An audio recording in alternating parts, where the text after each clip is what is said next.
রাবির মেহুলের দিকে এগিয়ে আসতেই মেহুল আরও পিছিয়ে যায়। ভীত সুরে জিজ্ঞেস করে, কি হলো? রাবির জবাব না দিয়ে আরও অগ্রসর হয়। মেহুলের চোখে মুখে ভীষণ অস্বস্তি। রাবির এগিয়ে গিয়ে মেহুলের দুই গালে তার গাল ঘষে। মেহুল চোখ মুখ খিচে বন্ধ করে ফেলে। রাবির সিটে সরে এসে বলে, এবার ঠিক আছে। মেহুল চোখ মেলে তাকায়। বলে, আমার গালে কি হলুদ কম ছিল যে আপনাকে লাগাতে হয়েছে? রাবির মৃদু হেসে বলে, হলুদ ছিল, তবে আমার ছোঁয়া ছিল না, তাই সেটাও পরিপূর্ণ করে দিলাম। মেহুল কপাল কুঁচকে তার গালে হাত দিয়ে মিনমিনিয়ে বলে, দাড়ি তো নয়, যেন ক্যাকটাস। গালটা জ্বালা করে দিয়েছে। রাবির তার দিকে চেয়ে বলে, কি হলো, গালে হাত দিয়ে বসে আছেন কেন? এবার আপনি বাসায় যেতে পারেন, আমার কাজ শেষ। হু, যাচ্ছি। আপনাকে ডাকাই আমার ভুল হয়েছে। মেহুল গাড়ি থেকে নেমে দুকদম এগিয়ে গিয়ে আবার গাড়ির কাছে গিয়ে বলে, আপনি ভেতরে যাবেন না? না, আজ আর যাব না, কাল একেবারে আসব। আসছি। রাবির গাড়ি স্টার্ট দিয়ে সেখান থেকে বেরিয়ে যায়। মেহুলও আর দাঁড়িয়ে না থেকে নিজের রুমে চলে যায়। পরদিন খুব সকালেই মেহুল রিতাকে নিয়ে পার্লারে চলে যায়। বউ সাজাতে অনেক সময় লাগে, তাই একটু তাড়াতাড়ি চলে গিয়েছে সে। রিতাও তার সাথে সাজবে। মেহুলের সাজ ইতিমধ্যেই শুরু হয়ে গিয়েছে। ব্রাইড সাজানোর রুমটা আলাদা। রিতা তাই সাজার জন্য অন্য রুমে বসেছে। তবে রিতার সাজ শুরু হওয়ার আগেই তার ফোনে একটা কল আসে। রিতা কল রিসিভ করতেই ওপাশ থেকে কেউ একজন কিছু বলে তাকে, যেটা শুনে সে আর বসে থাকতে পারে না। দ্রুত পার্লার থেকে বেরিয়ে যায়। তবে মেহুল তখন এসবের কিছুই জানত না। প্রায় 4 ঘন্টা পর মেহুলের সাজ শেষ হয়। ঘড়িতে তখন 11টা বাজে।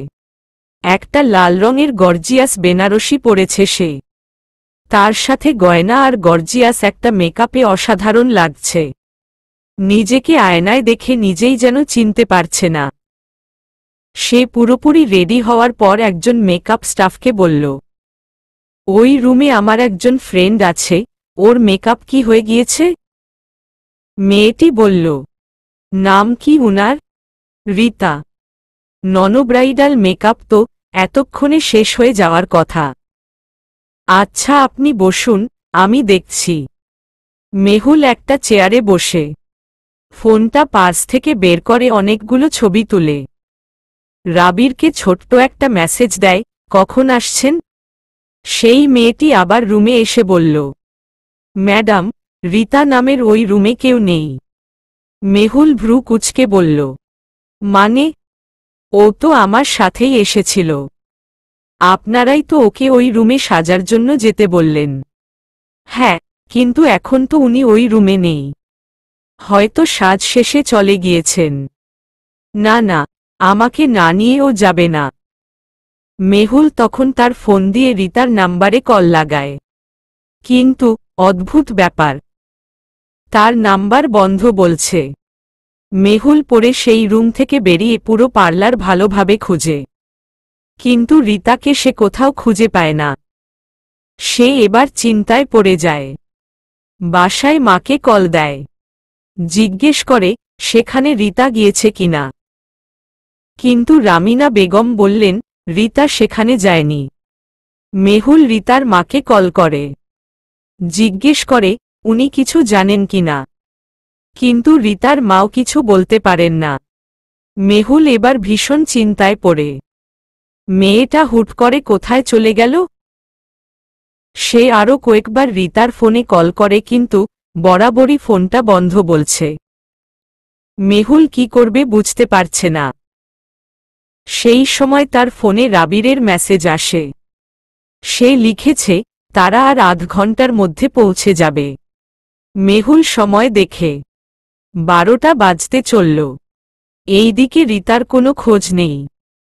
পার্লারে ভালো করে খোঁজ নিয়ে দেখল, রিতা নাকি সাজতেই বসেনি। এর আগেই নাকি সে চলে গিয়েছে।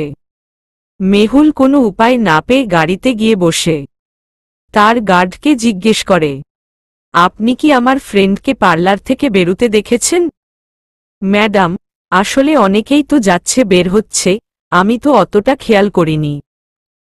কেন ম্যাডাম, কিছু হয়েছে? আসলে ওকে কলে পাচ্ছি না। কোথায় আছে সেটাও বুঝতে পারছি না। উনি হয়তো বাসায় চলে গিয়েছেন। না, বাসায় তো কল করেছি। বাসায় যায়নি। হতে পারে কোনো জরুরি কাজ পড়েছে, সেখানেই গিয়েছেন। মেহুলের চিন্তা বাড়ছে। সে বলে, আচ্ছা আপনি বাসায় চলুন। মেহুল বাসায় গিয়ে সবাইকে জিজ্ঞেস করে রিতা এসেছে কিনা বা কারোর রিতার সঙ্গে কথা হয়েছে কিনা। কিন্তু সবাই তাকে বলে রিতা এখানে আসেনি। তার চাচি বলেন, রিতা তো তোমার সাথে গিয়েছিল, তারপর তো সে আর এখানে আসেনি। তুমি একা গেলে যে? মেহুল বিচলিত সুরে জবাব দেয়, চাচি, ও আমার সাথে গিয়েছিল ঠিকই, কিন্তু হুট করে আবার পার্লার থেকে বেরিয়ে যায়। আর তারপর থেকে ওকে আমি অনেকবার করে কল দিয়েছি, কিন্তু ওর ফোনও বন্ধ বলছে। আন্টিকেও কল দিয়েছিলাম, কিন্তু আন্টি বলেছেন উনিও কিছু জানেন না। মেয়েটা হুট করে কোথায় চলে গেল? কোথাও যাওয়ার আগে তো ও অবশ্যই আমাকে বলে যেত, কিন্তু এভাবে না বলে কয় হঠাৎ কোথায় উধাও হয়ে গেল? আমি তো কিছুই বুঝতে পারছি না চাচি। চাচি বলেন, আরে এত টেনশন করো না, চলে আসবে। মেহুল কিছুতেই স্বস্তি পাচ্ছে না। রিতা তো কখনোই এমন কিছু করেনি। কিছু আবার হয়নি তো? বরপক্ষ সেন্টারে পৌঁছে গিয়েছে। বাসায় এখন কোনো মেহমান নেই। কেবল আছেন মেহুলের মা আর চাচি। বাকি সবাই সেন্টারে। তারা এখন মেহুলকে নিয়ে বেরুবেন। মেহুল তখনও রিতাকে লাগাতার কল করে যাচ্ছে, মেসেজ দিয়ে যাচ্ছে, কিন্তু লাভের লাভ কিছুই হচ্ছে না। তার চিন্তার মাত্রাও বাড়ছে। ওইদিকে রিতার মা বাবাও সেন্টারে গিয়ে মেয়েকে কোথাও খুঁজে পাচ্ছেন না। মেহুল গাড়িতে বসে অস্থির গলায় মাকে বলল, মা, রিতার ফোন তো এখনো বন্ধ বলছে। রামিনা বেগমও চিন্তায় পড়লেন। বললেন, কোথায় গেল মেয়েটা? বুঝতে পারছি না মা। ওর কোনো বিপদ হয়নি তো? আরে না, কিচ্ছু হবে না। চিন্তা করিস না, দেখবি সেন্টারে ঠিক চলে আসবে। মেহুল সেন্টারে গিয়ে পৌঁছানোর পর তার সব কাজিনরা তার কাছে ছুটে আসে। মেহুল তখনও তাদের মাঝে রিতাকে খুঁজে, কিন্তু এখানেও রিতা নেই। সবাই তাকে ধরে ভেতরে নিয়ে যায়। মেহুল আশেপাশে রিতাকে খুঁজে চলছে, তবে পায় না। তাকে নিয়ে রাবিরের পাশে বসানো হয়। আর এত চিন্তায় চিন্তায় সে রাবিরের দিকে তাকানোর কথাও ভুলে গিয়েছে। তবে রাবিরের কাছে তার চোখ মুখ দেখে অন্যরকম লাগে। কিছুক্ষণ পরই সেখানে রিতার মা এসে মেহুলকে জিজ্ঞেস করেন, মেহুল, তোমার রিতার সাথে কথা হয়েছে? না আন্টি, ও নাম্বার তো বন্ধ দেখাচ্ছে। হ্যাঁ, আমরাও তো ওকে খুঁজে পাচ্ছি না। ও কোথায় গিয়েছে? এই সেন্টারে কোথাও নেই? না, ভালোভাবে খুঁজেছি, পাইনি কোথাও। আচ্ছা আন্টি, আপনি চিন্তা করবেন না, চলে আসবে। হয়তো আমাকে সারপ্রাইজ দেওয়ার জন্য কোনো প্ল্যান করছে। রিতার মা চলে গেলেন। রাবির তখন জিজ্ঞেস করল, কি হয়েছে? কোনো সমস্যা? হ্যাঁ, রিতাকে খুঁজে পাওয়া যাচ্ছে না। খুঁজে পাওয়া যাচ্ছে না মানে? এখানেই আছে হয়তো। এত মানুষের ভিড়ে হয়তো বুঝতে পারছেন না। না রাবির, ও এখানে নেই। আমার সাথে পার্লারে গিয়েছিল, তারপর সেখান থেকেই উধাও। আর এখন পর্যন্ত ওর ফোনও বন্ধ। চিন্তা হচ্ছে খুব। রাবির তাকে আশ্বাস দিয়ে বলে, চলে আসবে মেহুল, চিন্তা করবেন না। চারদিকে বেশ হইচই। মেহমানরা খেতে বসেছেন। ফটোগ্রাফাররা সব ছবি তুলাতে ব্যস্ত। তবে মেহুল ঠিকমতো কিছুই করতে পারছে না। রিতার এখনো কোনো খোঁজ নেই। চিন্তায় বুক ধুকধুক করছে তার। একটু সময় পেলেই রিতাকে কল করছে। রিতার মা বাবাও ওইদিকে খুব অস্থির। উনারাও তার সাথে যোগাযোগ করার আপ্রাণ চেষ্টা করছেন, কিন্তু সবাই বরাবরের মতোই ব্যর্থ। এত সবের মাঝেই হুট করেই সেখানে অনেক সাংবাদিক এসে হাজির হন। সাংবাদিক দেখে মেহুল মেজাজ হারায়। রাবিরকে জিজ্ঞেস করে, সাংবাদিক কেন? আপনি ডেকেছেন উনাদের? রাবির অবাক হয়ে বলে, না, আমি তো ডাকিনি। এত বড় নেতার বিয়ে, সাংবাদিক তো আসবেই। আশেপাশে এমনই সব গুঞ্জন শোনা যাচ্ছে। সাংবাদিক দেখে অনেকেই বেশ উৎসুক। অনেকে আবার এমন একটা ভাব নিয়ে আছে যেন তাদের এসবে বড্ড জ্বলছে। সাংবাদিকরা সব মেহুল আর রাবিরকে প্রশ্ন করতে ব্যতিব্যস্ত। যদিও সব প্রশ্নের উত্তর কেবল রাবিরই দিচ্ছে। মেহুলের মাথায় এমনি বিশাল দুশ্চিন্তা। তার উপর এখন আবার সাংবাদিকের এত প্রশ্নে ভীষণ বিরক্ত হচ্ছে সে। না পারছে কিছু বলতে আর না পারছে সহ্য করতে। রাবির বুঝতে পারছে ব্যাপারটা। তাই সে বেশি সময় না নিয়ে সাংবাদিকদের উদ্দেশ্যে বলল, প্রশ্নের পালা শেষ হয়ে থাকলে এবার আপনারা গিয়ে খেতে বসুন। আসলে মেহমানরাও অনেকক্ষণ থেকে অপেক্ষা করছেন। উনাদেরও একটু সময় দিতে হবে। একজন সাংবাদিক তখন বললেন, জি, আমরা অবশ্যই খেতে বসব। তবে শেষ একটা প্রশ্ন, আপনার ওয়াইফ আপনাকে রাজনৈতিক ব্যাপারে কতটুকু সাপোর্ট করেন? আপনার এত ব্যস্ততায় উনার কোনো অভিযোগ নেই? রাবির প্রশ্ন শুনে মেহুলের দিকে তাকাল। বলল, এই প্রশ্নের জবাব আমার ওয়াইফই ভালো দিতে পারবেন। মেহুল হালকা হাসার চেষ্টা করল। মৃদু সুরে বলল, আমার উনার কিছুতেই কোনো অভিযোগ নেই। আর ভালো কাজে তো সবাই সাপোর্ট করবে, এটাই স্বাভাবিক। তবে উনি উনার এত ব্যস্ততার মাঝেও আমাকে যতটুকু সময় দিচ্ছেন আমি তাতেই খুশি। আর ম্যাডাম, আপনিও কি সবকিছুতে স্যারের সাপোর্ট পাচ্ছেন? মানে আপনার সব ইচ্ছা অনিচ্ছাতে? মেহুল রাবিরের দিকে তাকায়। রাবিরও তার দিকে চেয়ে আছে। রাবির জানে মেহুলের উত্তর কি হবে। তবে তাকে অবাক করে দিয়ে মেহুল বলল, জি, উনিও আমার সবকিছুকে সাপোর্ট করেন। অবশ্যই সেটা যদি আমার জন্য ভালো হয় তবে। ঠিক আছে ম্যাডাম, আমরা আর বিরক্ত করব না। এবার আপনারা আপনাদের বিয়ে এনজয় করুন। রাবির একজনকে ডেকে বলল সব সাংবাদিকদের খাবার টেবিলে বসানোর জন্য। তারপর সে গিয়ে আবার মেহুলের পাশে বসে। মেহুলের চোখে মুখে এখনো চিন্তার ছাপ। রাবির জিজ্ঞেস করল, রিতার ফোন এখনো বন্ধ? মেহুল অসহায় সুরে বলে, হ্যাঁ। কোনো সমস্যায় পড়েছে নাকি? আমিও তাই ভাবছি। নয়তো এমনি এমনি ও কেন উধাও হয়ে যাবে? ওই দেখুন, রিতার মা বাবাও কেমন অস্থির অস্থির করছেন। উনারাও ভীষণ দুশ্চিন্তায় আছেন। আচ্ছা, কোনো আত্মীয়স্বজন বা বন্ধুর বাড়ি যায়নি তো? গেলে অবশ্যই বলে যেত। এভাবে না বলে কয় চলে যাওয়ার তো কোনো কারণ নেই। হ্যাঁ, তাও ঠিক। আচ্ছা, আপনি উনার ফোন নাম্বারটা দিন।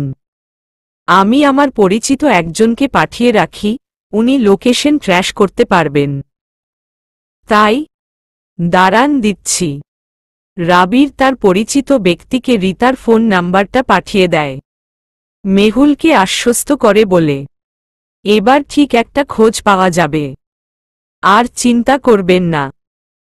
বিয়ে তো আগেই হয়ে গিয়েছিল। আজ কেবল খাওয়া দাওয়া আর পরিচিত পরিজনদের সাথে সাক্ষাতের পর্বটা সমাপ্তি হয়েছে। রাবিরের বাড়ি থেকেও খুব বেশি আত্মীয় আসেনি। রাবিরই বারণ করেছিল। সে বলেছে আত্মীয়স্বজন যা আসবে সব তার রিসিপশনে। এই বিয়ের অনুষ্ঠানে এত ঝামেলার কোনো দরকার নেই। তাই খুব কাছের মানুষদের উপস্থিতিতেই সবকিছু সম্পন্ন হয়েছে। মেয়ে বিদায়ের পালা। এই সময় মায়ের চোখের বাঁধ ভাঙে। রামিনা বেগম অঝরে কাঁদছেন। উষ্ণ জল গাল বেয়ে গড়িয়ে পড়ছে। মেহুলের বাবা খুব শক্ত মানুষ, সহজে কাঁদেন না, তবে তিনিও আজ কাঁদছেন। মেয়েকে বুকে জড়িয়ে ধরে কাঁদছেন। এই কান্নার, এই বেদনার অন্ত নেই। যত কাঁদবে তত আরও কান্না পাবে। মেহুলও কাঁদছে। কাঁদতে কাঁদতে বেচারি যেন হাঁপিয়ে উঠেছে। তার এখন রিতার জন্য প্রচণ্ড কষ্ট হচ্ছে। মেয়েটা এখন কেন তার পাশে নেই? তার তো আজকে এখানে তার পাশে থাকার কথা ছিল। তবে সে কেন নেই? মেহুল কাঁদতে কাঁদতে মাকে বলে, মা, রিতা এখনো কেন আসছে না? ওর কি হয়েছে মা? ও কোথায় গিয়েছে? রামিনা বেগম মেয়ের মাথায় হাত বুলিয়ে দিয়ে তাকে বোঝাচ্ছেন। রিতার মাও ওইদিকে কাঁদছেন। রিতার বাবা আরও আগেই বেরিয়ে গেছেন মেয়ের খুঁজে। আশেপাশের সবাই এখন অবাক হচ্ছে। রিতা কে? নতুন বউ রিতার জন্য কেন কাঁদছে? রাবিরের মা গিয়ে তাকে এই প্রশ্নটাই করে। রাবির মাকে সব খুলে বলে। তিনিও অবাক হয়ে বলেন, ও মা, জলজ্যান্ত একটা মেয়ে সকাল থেকে উধাও। হ্যাঁ মা, এই জন্যই তো মেহুলের মন সকাল থেকেই এত খারাপ।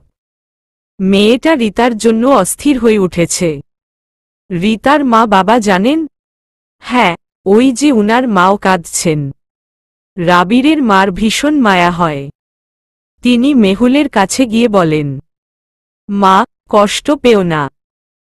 তোমার বান্ধবী ঠিক চলে আসবে। হয়তো কোনো সমস্যার কারণে কোথাও আটকে পড়েছে। চলে আসবে মা। আর কাঁদে না। এবার তো আমাদের যেতে হবে, তাই না? উঠো মা, উঠো। তিনি মেহুলকে বসা থেকে ধরে দাঁড় করান। মেহুল ধীর পায়ে রিতার মায়ের কাছে যায়। ভাঙা গলায় বলে, রিতা চলে আসবে আন্টি। আমি খুঁজে নিয়ে আসব ওকে। আপনি চিন্তা করবেন না, ও চলে আসবে। রিতার মা কিছু বলেন না। তিনি শাড়ির আঁচল মুখে চেপে ধরে কাঁদেন। চাচি মেহুলকে ধরে ধরে সেন্টারের বাইরে নিয়ে যায়। মেহুলের বাবা মেয়ের হাত রাবিরের হাতে দিয়ে বলেন, আমার মেয়েটাকে দেখে রেখো বাবা। ও আমাদের একমাত্র সম্পদ। আজ সেই সম্পদকে আমি তোমার হাতে তুলে দিলাম। তুমি আমাদের সম্পদের যত্ন নিও। রাবির স্মিত হেসে বলে, জি, চিন্তা করবেন না। নিজের সবটুকু দিয়ে উনাকে আমি ভালো রাখার চেষ্টা করব। মেহুল বাবাকে জড়িয়ে ধরে। তারপর দুজন তাদের মা বাবাকে সালাম করে। অতঃপর যখন গাড়িতে উঠতে যাবে ঠিক সেই সময় একটা গাড়ি আসে। গাড়িটা দেখে সবার মনোযোগ সেদিকেই যায়। রাবির ভ্রু কুচকায় গাড়িটা দেখে। গাড়িটা তার চেনা চেনা লাগে। একটু পর গাড়ি থেকে নেমে আসা ব্যক্তিটাকে দেখে রাবির যেন আরও বিস্মিত হয়। সাদরাজ এখানে কেন? মেহুলও স্তব্ধ। সাথে তাদের মা বাবাও। সাদরাজের মুখে চওড়া হাসি, যেন খুব দামি বস্তু সে জিতে নিয়েছে। রাবির ক্ষিপ্ত হয়ে বলে, তুমি এখানে কেন? মিষ্টি খাওয়াতে এসেছি। সাদরাজের মুখে অদ্ভুত হাসি। রাবির অবাক হয় তার কথা শুনে। সাদরাজ হেসে বলে, অবাক হচ্ছ? তা তো হবেই। দাঁড়াও, একটা সারপ্রাইজ দেই। কোথায়? আমার একমাত্র ওয়াইফ, মিসেস সাদরাজ আহমেদ।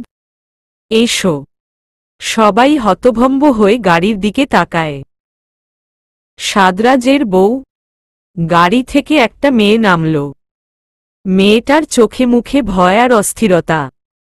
তাকে দেখা মাত্রই মেহুলের মাথায় যেন আকাশ ভেঙে পড়ল। সেই যেন কথা হারিয়ে ফেলেছে।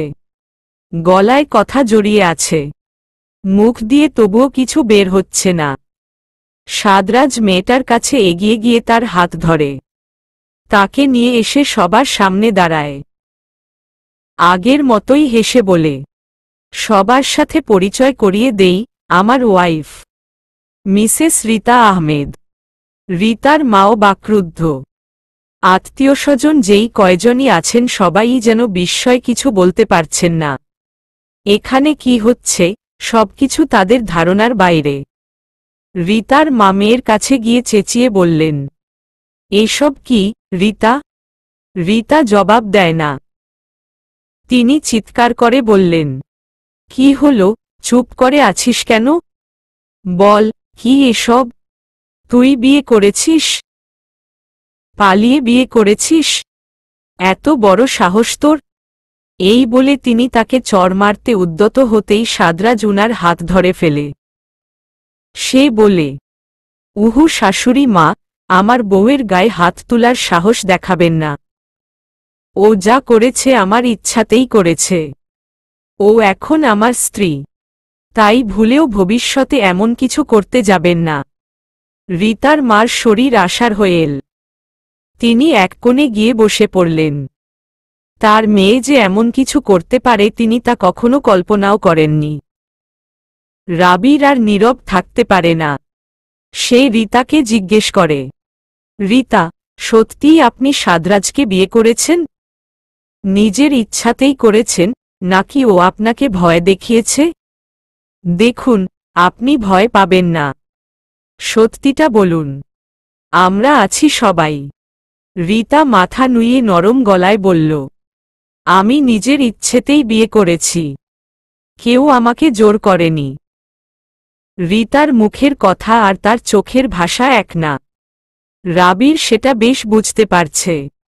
সে মেহুলের দিকে তাকায়। মেহুল এখনো অবাক হয়ে রীতাকে দেখছে।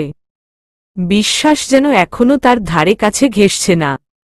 সাদরাজ এবার বলল, মেহুল, আপনি খুশি নন? আপনার একমাত্র বেস্ট ফ্রেন্ড বিয়ে করেছে, আর আপনি তাতে খুশি হওয়ার বদলে এমন মনমরা হয়ে আছেন কেন? মেহুল চোখ মুখ কুঁচকে সাদরাজের দিকে তাকায়। রীতাও ভীত চোখে তাকায় তার দিকে। সাদরাজ হেসে বলে, দোয়া করবেন আমাদের জন্য। আর রাবির খান, তোমাদের জন্যও আমার অনেক অনেক দোয়া রইল। সুখে সংসার করো। আর তোমাদের সংসারে যেন কারো নজর না লাগে। তারপর সে রীতার দিকে চেয়ে বলে, তোমার আর কিছু বলার আছে? না হলে আমাদের এখন যেতে হবে। রীতা ভয় ভয় বলে, আমি একটু মায়ের সাথে কথা বলবো। ঠিক আছে, তাড়াতাড়ি কথা বলে এসো। রীতা এক পা দু পা করে মায়ের দিকে এগিয়ে যায়।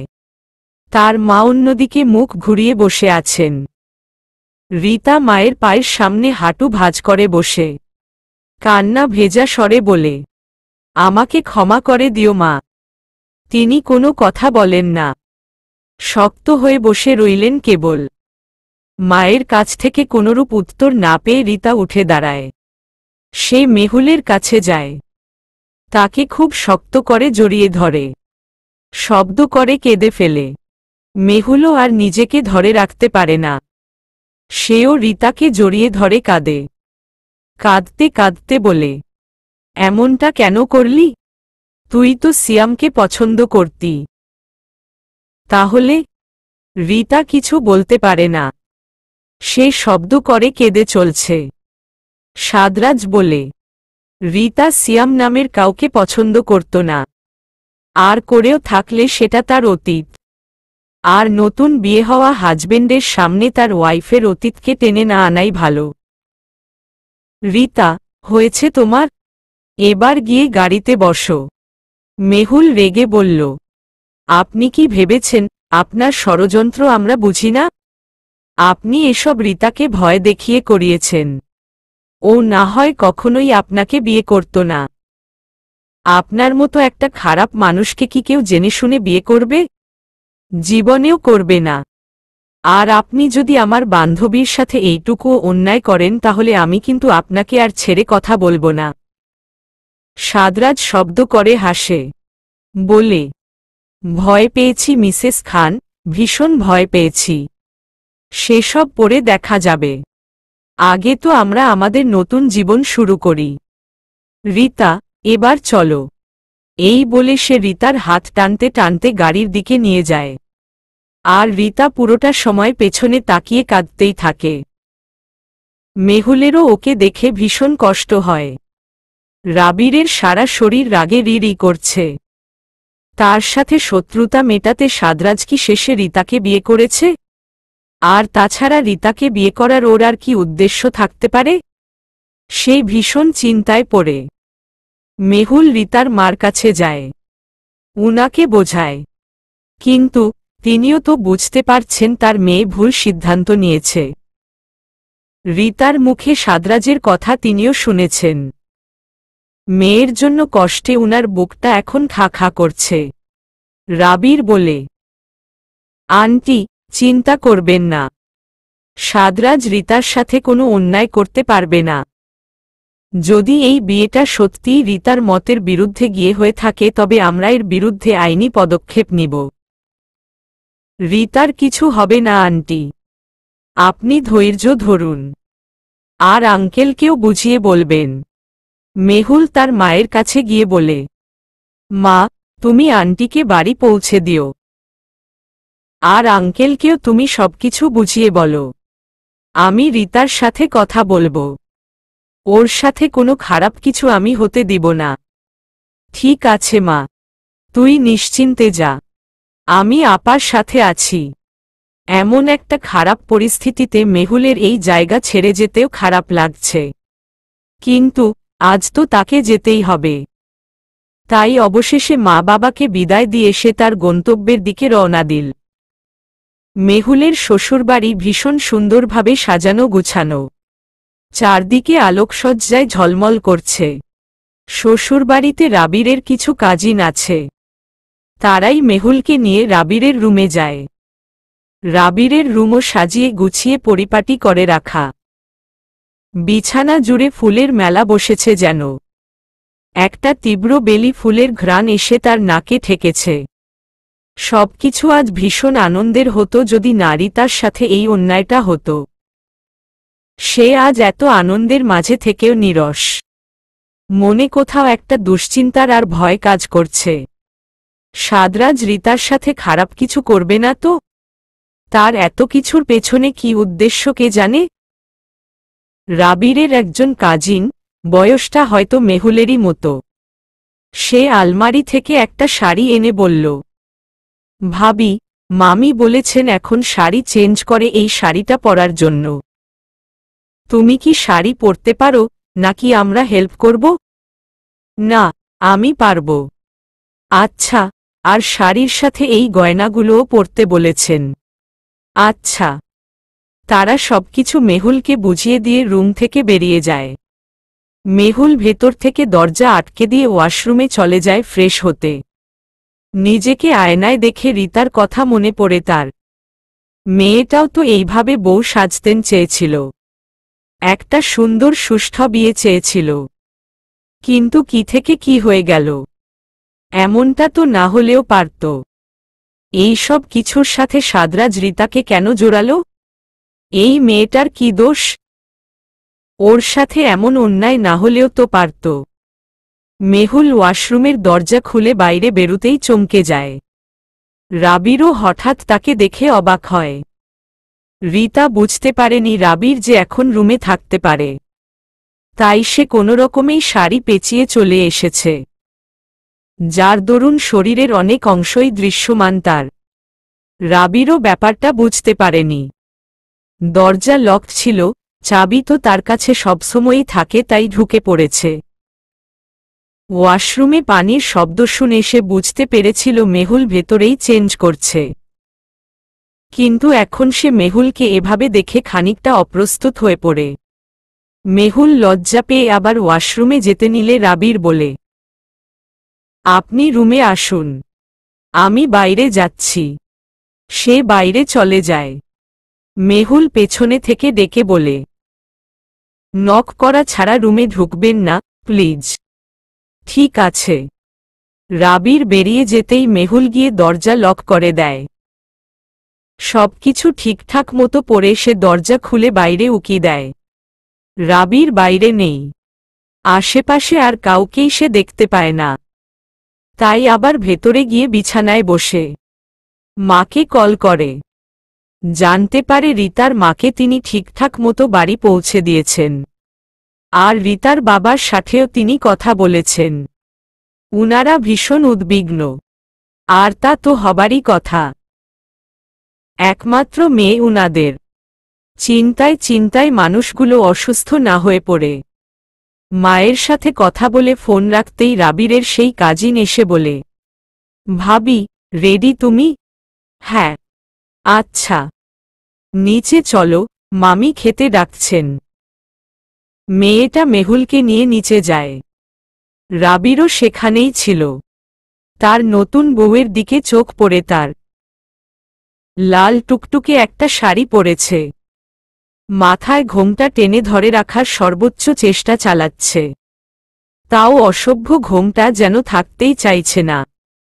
রাবিরের চোখে যেন এই মেয়েটা পৃথিবীর সবথেকে সুন্দর নারী, যাকে দেখলে মনে মায়া না বরং নেশা জাগে। রুমে এসে মেহুল প্রথমবারের মতো রাবিরকে টি শার্ট আর ট্রাউজার গায়ে দেখে। রাবিরকে এভাবে দেখে ভীষণ অন্যরকম লাগে। সবসময়ই একভাবে দেখে আসতে আসতে আজ যেন চোখে তাকে নতুন লাগছে। রাবির তার দিকে চেয়ে বলে, দাঁড়িয়ে আছেন কেন? আসুন। মেহুল ধীর পায়ে এগিয়ে গিয়ে রাবিরের পাশে বসে। রাবির জিজ্ঞেস করে, মন খারাপ? মেহুল মাথা ঝাঁকিয়ে না করে। রাবির পুনরায় বলে, রিতার হচ্ছে দুশ্চিন্তা হচ্ছে তাই না? মেহুল মৃদু সুরে বলে, ওর সাথে অন্যায় হয়েছে। ও তো সিয়ামকে পছন্দ করত। ও কখনোই নিজের ইচ্ছাতে সাদরাজ আহমেদকে বিয়ে করবে না। নিশ্চয়ই ওই লোকটা ওকে ভয় দেখিয়েছে। রিতার সবথেকে দুর্বলতম জায়গা কোনটা? উনার মা বাবা, তাই না? কিন্তু উনারা তো আজ পুরোটা দিন আমাদের চোখের সামনেই ছিলেন। তবে সাদরাজ রিতাকে অন্য আর কার ভয় দেখিয়েছে? সেটা তো আমিও বুঝতে পারছি না। আর ওর সাথে কথা না বলে কিছু বুঝতেও পারব না। আচ্ছা, আপনি এখন শুয়ে পড়ুন। আজ অনেক ধকল গিয়েছে, ঘুমানো প্রয়োজন, নয়তো অসুস্থ হয়ে পড়বেন। এই বলে রাবির উঠতেই মেহুল বলল, আপনি শুবেন না? হ্যাঁ, আসছি। একটা জরুরি কল করতে হবে। আচ্ছা। রাবির বারান্দায় যায়। মেহুল একপাশে গিয়ে শুয়ে পড়ে। রিতা এখন কোথায় আছে, কেমন আছে কে জানে? রিতার জন্য খুব দুশ্চিন্তা হচ্ছে তার। সাদরাজ খারাপ লোক। সে রিতাকে যদি ভালোবেসে বিয়ে করত তাহলেও কোনো আপত্তি ছিল না। কিন্তু সে তো রিতাকে বিয়ে করেছে খারাপ উদ্দেশ্য নিয়ে, ভালোবেসে না। মেহুল শুয়ে শুয়ে দু হাত কচলাচ্ছে আর ভাবছে যেভাবেই হোক খুব দ্রুত তাকে রিতার সাথে যোগাযোগ করতে হবে। বারান্দা থেকে কথা শেষ করে রাবির রুমে এসে দেখে মেহুল ঘুমিয়ে পড়েছে। তাই সে রুমের দরজা আটকে লাইট অফ করে তার পাশে এসে বসে। মেহুলের মাথার উপর হাত রাখতেই হুট করে তার মনে পড়ে সে মেহুলের জন্য কিছু একটা এনেছিল। কিন্তু সেটা তো আর দেওয়াই হল না। সে আবার উঠে গিয়ে আলমারি খুলে একটা ছোট্ট বক্স বের করে। তারপর আবার গিয়ে মেহুলের পাশে বসে। সারাদিনের ক্লান্তি শেষে মেহুল এখন বেঘোরে ঘুমাচ্ছে। রাবির সেই বক্স থেকে একটা চেইনসহ পেন্ড্যান্ট বের করে আস্তে করে মেহুলের গলায় পরিয়ে দেয়। ঘুমের ঘোরে মেহুল কিছু টেরও পায়নি।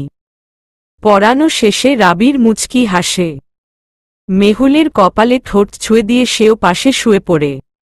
ঘুমের মাঝেই ভীষণ আলোর ঝাপটা টের পাচ্ছে মেহুল। আরামের ঘুমটা তখন সঙ্গে সঙ্গেই ছুটে যায়। সে তাকিয়ে দেখে চারদিকে রোদে ঝলমল করছে। এত রোদ! রুমের দরজা জানলার সব পর্দা কেউ খুলে দিয়েছে। মেহুল বিরক্ত হয়ে উঠে বসে। ঘড়িতে চেয়ে দেখে কেবল ৮টা বাজতে চলল। আর এর মাঝেই সূর্যের আলো যেন পুরো রুমকে গিলে খাচ্ছে। মেহুল পাশে তাকিয়ে দেখে রাবির নেই। রাবির যে সকাল সকাল উঠে সে জানে, তাই সেও তখন ওয়াশরুমে চলে যায় ফ্রেশ হতে। বেসিনের সামনে দাঁড়িয়ে দাঁত মাজতে মাজতেই হঠাৎ তার গলার দিকে চোখ যায়। চেইনের মতো কিছু একটা দেখে টান দিতেই একটা পেন্ড্যান্ট সামনের দিকে আসে, যেটা দেখে মেহুল খুব অবাক হয়। আয়নায় যেভাবে এটা চিকচিক করছে মনে হচ্ছে ডায়মন্ড।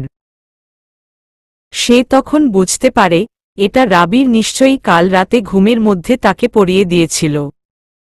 সে মুচকি হাসে। মুখ ধুয়ে ওয়াশরুম থেকে বেরিয়ে ড্রেসিং টেবিলের আয়নার সামনে দাঁড়ায়। শাড়িটা এলোমেলো হয়ে আছে, সেটা ঠিক করে। চুল বাঁধে। গলার পেন্ড্যান্টটা যেন বারবার তার নজর কাড়ছে। সুন্দর লাগছে জিনিসটা। মেহুল তারপর নিচে যায়। তখনও বাসার কেউ ওঠেনি, খালি কাজের খালারা ছাড়া। মেহুল ড্রয়িং রুমে যেতেই রাবির তখন মেইন দরজা খুলে ভেতরে ঢুকে। রাবিরকে দেখে মেহুল দাঁড়ায়। রাবির ঘেমে গিয়ে একাকার হয়ে আছে। গলায় ঝুলানোর মাঝারি সাইজের টাওয়ালটা দিয়ে ঘাম মুছছে। মেহুলকে দেখে সে মুচকি হেসে বলে, গুড মর্নিং। মেহুলও হেসে বলে, গুড মর্নিং। রাবির এগিয়ে আসে, জিজ্ঞেস করে, এত তাড়াতাড়ি উঠে পড়লেন যে? যাওয়ার সময় এভাবে উঠার ব্যবস্থা করে দিয়ে গেলে কি আর ঘুমানো যায়? আপনার রুমে অনেক রোদ আসে। রাবির হাসে, বলে, যাক তাহলে, আমাকে আর কষ্ট করে ডাকতে হয়নি। আচ্ছা, আপনি আসুন, আমি গিয়ে ফ্রেশ হচ্ছি। রাবির যাওয়ার সময় মেহুল জিজ্ঞেস করে, চা খাবেন নাকি কফি? কফি। আচ্ছা। মেহুল রান্নাঘরে গিয়ে দেখে খালা কাজ করছেন। মেহুল উনার দিকে চেয়ে বলে, খালা, আমাকে একটু কফি পাউডার, দুধ আর চিনির বয়ামটা বের করে দাও। আমি কফি বানাবো। খালা উঠে দাঁড়ালেন, বললেন, না না ছোট খালা, আপনার বানাইতে হইত না। আপনি কন আমি করে দিতেছি। না খালা, তুমি তোমার কাজ করো। আমি রাবিরের জন্য নিজের হাতে কফি বানাবো। খালা তখন হেসে বললেন, ওহহ, আচ্ছা, ভালোবাইসা বানাইবেন। দাঁড়ান, আমি সব বের করে দিই। মেহুল কফির মগগুলো হাতে নিয়ে বারান্দায় যায়। রাবির গোসল করে বেরিয়েছে মাত্র। বারান্দায় দাঁড়িয়ে মাথা মুছছিল। মেহুল তার দিকে একটা কফির মগ এগিয়ে দিয়ে বলল, আপনার কফি। রাবির টাওয়ালটা নেড়ে দিয়ে কফির মগটা হাতে নেয়। তারপর সে এক সিপ খেয়ে বলে, মেবি চিনিটা একটু কম হয়েছে। আমি আরেকটু চিনি দিয়ে খাই। মেহুল তখন রাবিরের দিকে কপাল কুঁচকে তাকাল। সে মনে মনে অন্য কিছু ভাবল। তারপর রাবিরকে বলল, দেখি। রাবিরের হাত থেকে কফির মগ নিয়ে সেও এক সিপ খেল। বলল, ঠিকই তো আছে। রাবির তখন বলল, আপনি হয়তো কম চিনি খান, তাই আপনার জন্য এটা ঠিক আছে। তবে আমার কফিতে একটু বেশি চিনি লাগে।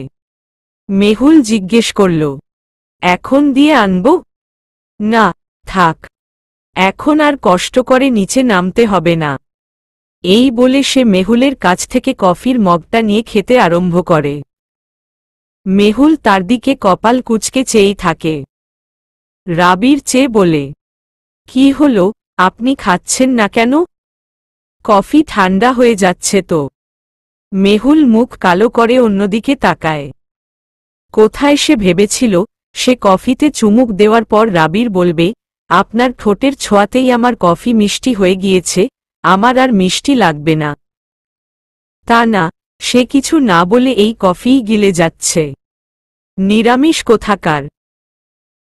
কফি খাওয়া শেষ করে মেহুলে মগটা রাবিরের হাত থেকে নিয়ে চলে যেতে নিলেই রাবির তাকে আবার ডেকে উঠে। মেহুল।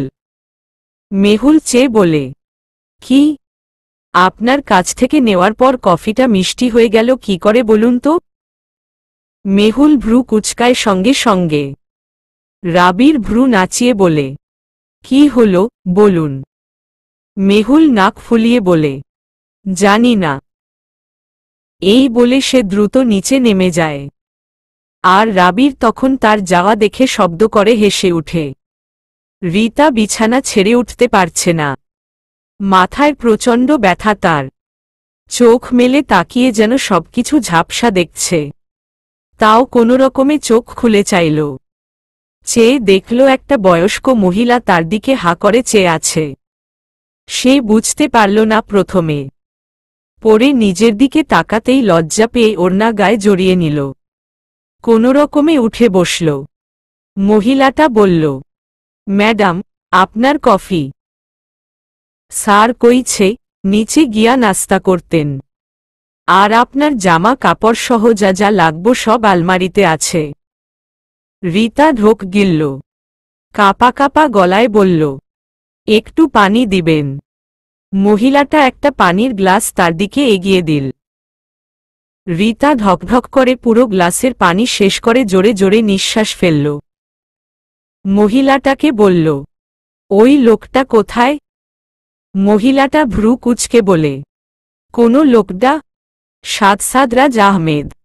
মহিলা হেসে বলে, ও মা, লোকটা কি? উনি তো আপনার স্বামী লাগেন। রীতা চেঁচিয়ে বলল, আমি মরে গেলেও ওই লোকটাকে আমার স্বামী হিসেবে মেনে নিব না। জানোয়ার একটা। মহিলাটা ভয়ে তার মুখ চেপে ধরে। বলে, চুপ চুপ। কি কন এডি? এই বাড়ির দেওয়ালেরও কান আছে। স্যারের কানে গেলে স্যার মাইরাই ফেলব। রীতা তখন শব্দ করে কেঁদে উঠল। ফুপাতে ফুপাতে বলল, এই লোকটার সাথে থাকার চেয়ে মরে যাওয়াও ভালো। ওই লোকটা মানুষ না। মানুষ হলে উনি কখনোই আমার সাথে এমনটা করতেন না। মহিলাটা বলল, এডাই তো স্বামীর ভালোবাসা। রীতা চেঁচিয়ে বলে, এটা ভালোবাসা? না, এটা ভালোবাসা না। এটা লোভ। নারীর শরীরের প্রতি পুরুষের লোভ। আর এই লোভ আর যাই হোক ভালোবাসার মতো পবিত্র জিনিস হতে পারে না। রাবির নাস্তা খেয়ে কোনো একটা কাজে বেরিয়ে যায়। আর মেহুল নাস্তা খেয়ে তার রুমে চলে আসে। বিছানায় বসে ফোনটা হাতে নেয় রীতাকে কল করার উদ্দেশ্যে। কিন্তু রীতার নাম্বারে কল করে দেখে তার নাম্বার এখনো বন্ধ বলছে। মেহুল এবার চিন্তায় পড়ে ভাবে, নাম্বার বন্ধ থাকলে রীতার সাথে যোগাযোগ করবে কি করে? এছাড়া তো আর কোনো উপায়ও পাচ্ছে না সে। মেহুল রুমে এই নিয়েই দুশ্চিন্তা করছিল। তখন তার শাশুড়ি মা এলেন। তিনি এসে বললেন, মেহুল, গোসল সেরে তৈরি হয়ে নাও। পাড়া প্রতিবেশীরা সবাই তোমাকে দেখতে আসবেন। ব্যাপারটা মেহুলের কাছে খুব বিরক্তির হলেও সে মুখে হাসির রেখা টেনে বলল, আচ্ছা মা। তিনি রুম থেকে বেরিয়ে গেলেন। মেহুল দীর্ঘশ্বাস ফেলে ওয়াশরুমে চলে গেল গোসল করতে। আমি কিছু খাব না। না খাইলে সাহেব বকবেন। বকলে বকবে। আমি খাব না বললাম তো। নিয়ে যান এগুলো। মা গো, এমন কইরেন না। আপনি না খাইলে সাহেব আমারে শাস্তি দিবেন।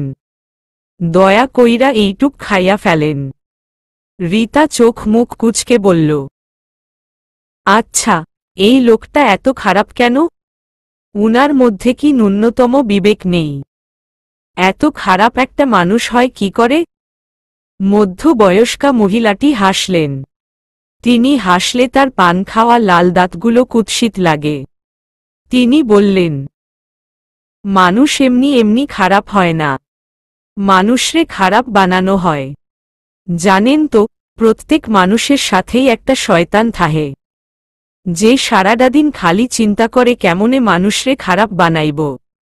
আর হেই মানুষ যদি একবার শয়তানের ধোকায় পইরা যায়, তাইলেই শেষ।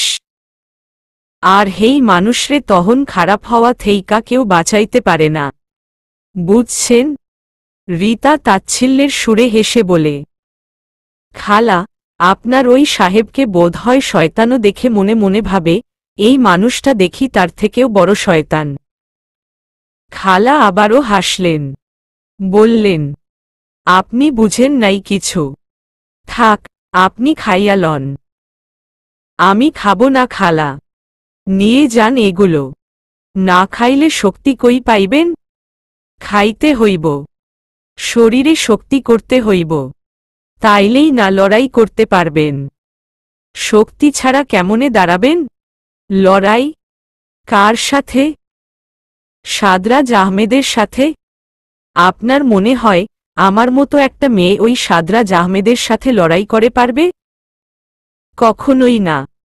খালা নিচে পা ছড়িয়ে বসলেন। রীতা বলল, নিচে বসলেন কেন? উপরেই বসুন। না, শুনেন একটা কথা। মাইয়া মানুষের সবথেকে বড় শক্তি কি জানেন? রীতা কপাল কুঁচকে বলল, কি? ভালোবাসা। ভালোবাসা? রীতা অবাক হয়। খালা বলে, হ, ভালোবাসা। জানেন, মাইয়া মানুষের ভালোবাসার অনেক ক্ষমতা। আপনি চিন্তাও করতে পারবেন না এই ভালোবাসা কি করতে পারে। মাইয়া মানুষ তার এই ভালোবাসার অস্ত্র দিয়া নিজের সবথেকা বড় শত্রুরেও অনায়াসে খুন করতে পারে। এই ভালোবাসা অনেক শক্তিশালী। রীতা তপ্ত শ্বাস ছেড়ে বলে, এই ভালোবাসা দিয়ে আমি কি করব? খুন করবেন। রীতা বিস্ফোরিত চোখে চেয়ে বলে, খুন করব? কাকে? সাদরাজ আহমেদ রে। রীতা জিভ দিয়ে ঠোঁট ভিজায়। সময় নিয়ে বলে, আপনি ঘুরে ফিরে এখন এটা বলতে চাইছেন যে আমাকে এখন সাদরাজ আহমেদ ভালোবাসতে হবে? হ, হেডাই। বেঁচে থাকতে এটা আমার জন্য সম্ভব না। আরে খালা, আপনি দেহি কিছুই বুঝেন না। খালা, মাথা ধরেছে খুব। আমি এখন কিছু বুঝতে চাই না। তুমি এসব নিয়ে যাও এখান থেকে। খালা গো, আমি তো আপনার ভালোর জন্যই কইতেছিলাম। ভালোবাসা দিয়া সব সম্ভব। আপনারে তহন কইলাম না, মানুষ এমনিই খারাপ হয় না, তারে খারাপ বানানো হয়। তেমনি আমাগো সাহেব, জন্ম থেইকাই কেউ খারাপ হইয়া জন্মায় না, শয়তান খারাপ বানায়। আর আপনি যদি আপনার ভালোবাসা দিয়া একবার সাহেবের মনরে ভুলাইতে পারেন, তাইলেই দেখবেন চারদিকে কত সুখ, কত শান্তি। আমার কথাটা মাথায় রাইখেন খালা। আর খানারি খাইয়া ফেলান। আমি নিচে যাই, আমার অনেক কাজ। খালা চলে গেলেন। রীতা মুখ ভার করে বসে থাকলেও বেশিক্ষণ খাবার না খেয়ে থাকতে পারল না। কাল রাতেও সে কিছু খায়নি। খুব খিদে পেয়েছে, তাই আর রাগ না দেখিয়ে চুপচাপ খাবারটা খেয়ে নিল সে। খাবার খাওয়ার মাঝেই খালার বলা কথাগুলো মাথায় বাজতে লাগল তার। সাদরাজ আহমেদ এমনিতে খারাপ হননি, তাকে খারাপ বানানো হয়েছে। আর সে কি আদৌ কোনোদিন তাকে ভালোবাসতে পারবে? না, কোনোদিনই না। তার মনে তো এখনো শুধু সিয়াম। সে তাকে ছাড়া অন্য আর কাউকে নিয়েই ভাবতে পারবে না। ওই সাদরাজ আহমেদকে তো ভুলেও না। যেভাবেই হোক সে এখান থেকে পালাবে। রীতা খেয়ে আস্তে করে দরজা খুলে বাইরে বের হল। উপরের তালায় কেউ নেই। সে এদিক ওদিক ভালোভাবে খেয়াল করল। তারপর সিঁড়ির কাছে যেতেই নিচে কাজের লোকদের দেখল। তারা মোছামুছি করছেন। রীতা আর নিচে নামল না। তার ফোনটাও সে কোথাও খুঁজে পাচ্ছে না। সাদরাজ আহমেদ এটা কোথায় রেখেছে কে জানে। রীতা এদিক ওদিক ঘুরতে ঘুরতে একটা রুমে যায়। রুমটা একটু অন্ধকার ছিল, তাই সে লাইটের সুইচ খুঁজে বের লাইট জ্বালায়। রুমে আলো আসতেই সে দেখে রুমটা বেশ অগোছালো। অনেকগুলো ফাইল এখানে স্তূপ করে রাখা। কিছু ভাঙ্গা ফার্নিচার আছে, আর কিছু ময়লা কাপড় চোপড়। অনেকটা স্টোর রুমের মতো। রীতার কি মনে হল, সেই এই রুমেই বিভিন্ন জিনিস নাড়িয়ে চাড়িয়ে দেখতে লাগলো তার ফোনটা আছে কিনা। কিন্তু মোবাইল সে কোথাও পায় না। পরে একটা ভাঙ্গা কাবার্ড খুলে সেখানের ড্রয়ারগুলো খুলে দেখে ভেতরে আছে কিনা। তবে সেখানেও কিছু ফাইল ছাড়া আর কিছু পায়নি। তবে তখন আরেকটা জিনিস হঠাৎ তার চোখে পড়ল। একটা ছবি। সে ফাইলের নিচ থেকে ছবিটা বের করল। খুব ময়লা পড়ে আছে বিধেয় ছবিটা কার বোঝা যাচ্ছে না। সে ছবিটা তার ওড়না দিয়ে পরিষ্কার করে। যদিও মানুষগুলোর মুখ স্পষ্ট না, তাও সে মনোযোগ দিয়ে দেখার চেষ্টা করে। ছবির মধ্যে সাদরাজকে সে চিনতে পারে। অনেক আগের ছবি হয়তো, সাদরাজকে তাই এই ছবিতে অন্যরকম লাগছে। তবে তার পাশে আরেকটা ছেলে দাঁড়ানো, যার কাঁধে হাত রেখে সাদরাজ চমৎকারভাবে হেসে আছে। ওই ছেলেটাকে রিতার খুব চেনা চেনা লাগে। চেহারাটা খুব পরিচিত তার। কে হতে পারে ভাবতে ভাবতেই হুট করে তার মনে হয়, আরে এটা তো রাবির ভাইয়া। সে চমকে যায়। হ্যাঁ, এটা রাবির। তখন রাবিরের দাড়ি ছিল না, একদম ক্লিন শেপ ছিল বলে প্রথমে বোঝা যাচ্ছিল না। আশ্চর্য, উনারা দুজন এভাবে কবে ছবি তুলেছেন। দুজনের মুখেই চওড়া হাসি, যেন একজন অন্যজনের ভীষণ আপন। রিতা ব্যাপারটা বুঝতে পারে না, তাই সে ছবিটা নিয়ে দ্রুত নিচে নামে। খালাকে খুঁজতে খুঁজতে রান্নাঘরে যায়। খালাকে জিজ্ঞেস করে, খালা, এই ছবিতে এই ছেলে দুজনকে? খালা ছবিটা হাতে নিয়ে ভালো করে দেখে পড়ে হেসে বলে, চিনতে পারেন নাই? না, আপনার স্বামী গোমা আর সাদরাজের সাথের জনকে। খালা হাসলেন, বললেন, উনি উনি তো আপনার স্বামীর খুব কাছের মানুষ। কে খালা, বলেন। রাবির খান। রিতা অবাক হয়ে আবার ছবিটা দেখে জিজ্ঞেস করে, উনারা এই ছবি কখন তুলেছেন? এটা অনেক আগের ছবি। উনারা তখন ভার্সিটিতে পড়তেন। আচ্ছা, উনারা কি দুজন বন্ধু ছিলেন? হ, খালি বন্ধু না, একজন অন্যজনের জানের জিগার আছিল। আহা, কি যে ভালোবাসত একজন অন্যজনের। রিতা অবাক হয়ে বলল, তাহলে উনাদের মধ্যে এত শত্রুতা তৈরি হলো কিভাবে? এখন তো উনারা একজন অন্যজনকে দুই চোখেও সহ্য করতে পারে না। কেমনে পারবো? আমি কইছিলাম না, মানুষের দিয়ে সব ভুল কাজ করাই শয়তান। উনাদের মাঝেও শয়তান আছিল। শয়তান আয়া উনাদের সুন্দর সম্পর্কটারে ধ্বংস করে দিছে। খালা, আপনি আমাকে সবকিছু খুলে বলুন না। রিতা অস্থির হয়ে পড়ে। খালা বলে, হে তো অনেক বড় ইতিহাস। এখন আমার অনেক কাজ, পরে কমু। রিতার বিস্ময় যেন এখনো কাটছেই না। সাদরাজ আর রাবির একসময় বন্ধু ছিল। চলবে।